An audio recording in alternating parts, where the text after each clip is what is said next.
Assalamualaikum warahmatullahi wabarakatuh. Halo teman-teman, bagaimana kabar kalian hari ini? Semoga baik-baik saja ya. Baik, di sini kami dari Pendidikan Fisika Universitas Lambung Mangkurat akan menjelaskan materi tentang kalor dan perpindahan kalor. Namun sebelumnya izinkan kami untuk memperkenalkan diri terlebih dahulu. Perkenalkan, nama saya Lili Rahmawati. Halo, perkenalkan, nama saya Nana Sofia Lazuardi. Adapun kompetensi dasar dan indikator pembelajaran pada kali ini yaitu baik, langsung saja.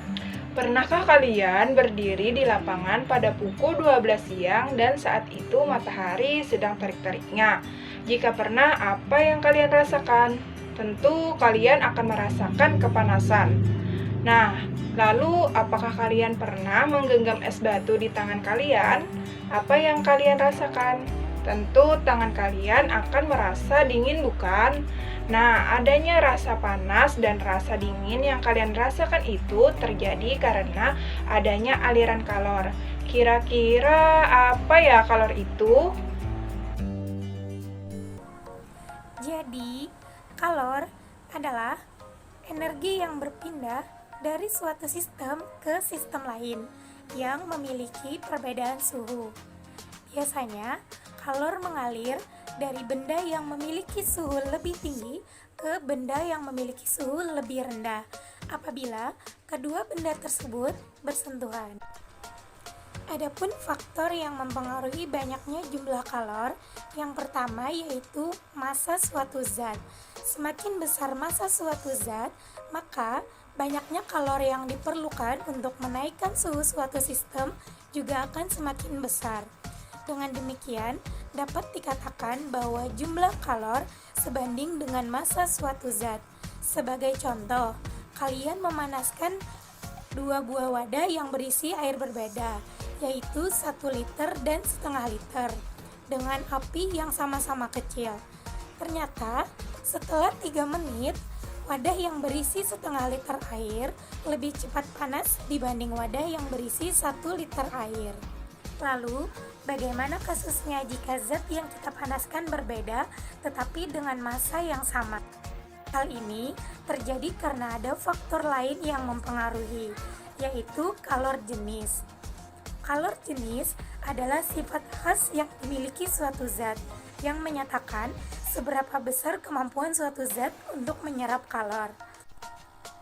Kalor jenis juga dapat didefinisikan sebagai banyaknya kalor yang diperlukan untuk menaikkan suhu 1 kg suatu zat sebesar 1 Kelvin atau 1 derajat Celcius.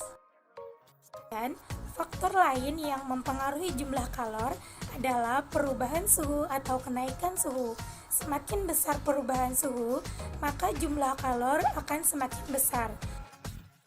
Jadi, faktor-faktor yang mempengaruhi jumlah kalor adalah massa zat atau dilambangkan dengan M, kalor jenis zat dilambangkan dengan C, dan perubahan suhu atau kenaikan suhu yang dilambangkan dengan delta T. Secara sistematis dirumuskan Q sama dengan MC delta T. Selanjutnya, kapasitas kalor. Kapasitas kalor adalah banyaknya kalor yang diperlukan untuk menaikkan suhu suatu benda sebesar 1 derajat Celcius, di mana kapasitas kalor merupakan perkalian massa suatu zat dengan kalor jenisnya. Kemudian, saya akan menjelaskan mengenai asas Black. Nah, asas Black ini menjelaskan tentang hukum kekekalan energi kalor, di mana jika 2 buah benda berbeda suhu melakukan kontak, maka akan terjadi aliran kalor dari benda yang bersuhu lebih tinggi ke benda yang bersuhu lebih rendah, sehingga tercapai kesetimbangan termal. Nah, asas Black ini berlaku untuk sistem terisolasi. Apa sih yang dimaksud dengan sistem terisolasi? Maksudnya, sistem terisolasi adalah sistem yang mana tidak ada kalor yang masuk maupun keluar dari sistem.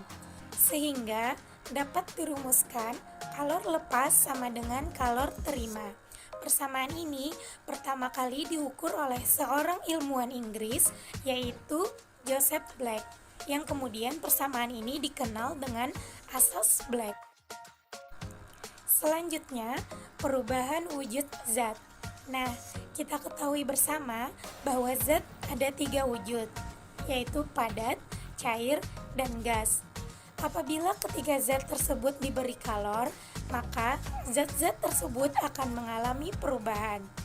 Nah, pada gambar di samping ada skema tentang perubahan zat. Beranjak dari peristiwa perubahan zat, ada yang namanya kalor laten. Kalor laten adalah kalor yang digunakan untuk merubah suatu zat.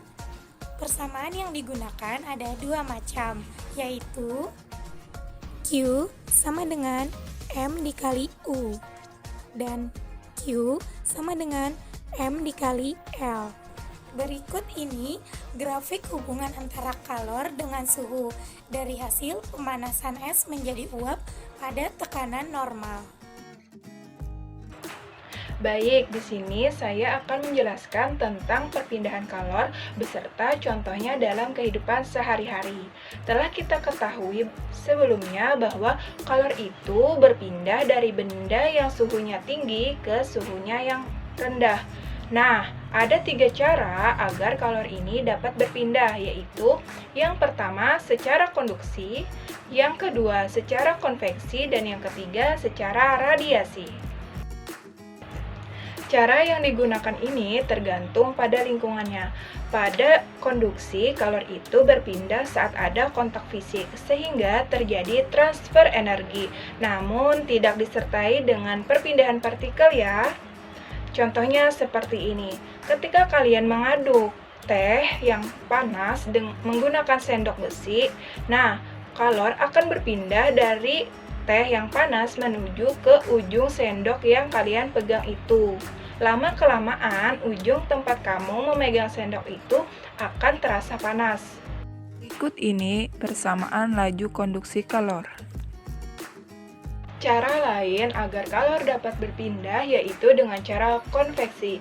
Nah, cara konveksi ini mirip dengan cara konduksi. Mereka sama-sama memerlukan kontak antara 2 benda yang saling bersentuhan. Namun, pada cara konveksi ini, media perpindahannya yaitu berupa fluida. Adapun persamaan sistematisnya yaitu sebagai berikut. Adapun penerapannya dalam kehidupan sehari-hari yaitu adanya angin darat dan angin laut yang dimanfaatkan nelayan untuk berlayar mencari ikan. Nah, adanya angin darat dan angin laut ini terjadi karena konveksi alami udara. Berikut ini proses terjadinya angin darat dan angin laut. Dan cara yang terakhir agar kalor dapat berpindah yaitu dengan cara radiasi. Nah, pada cara radiasi ini tidak perlu medium seperti sendok ataupun air agar kalor dapat berpindah, karena kalornya itu berpindah melalui gelombang elektromagnetik yang tidak memerlukan medium untuk merambat. Contohnya seperti pada saat kalian mengeringkan baju pada siang hari menggunakan sinar matahari. Nah, pakaian basah akan menerima radiasi matahari, jadi pakaian kalian menjadi panas.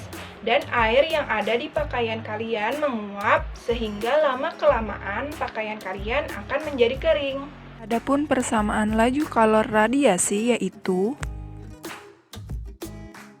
Sekian penjelasan dari kami. Wassalamualaikum Wassalamualaikum warahmatullahi wabarakatuh.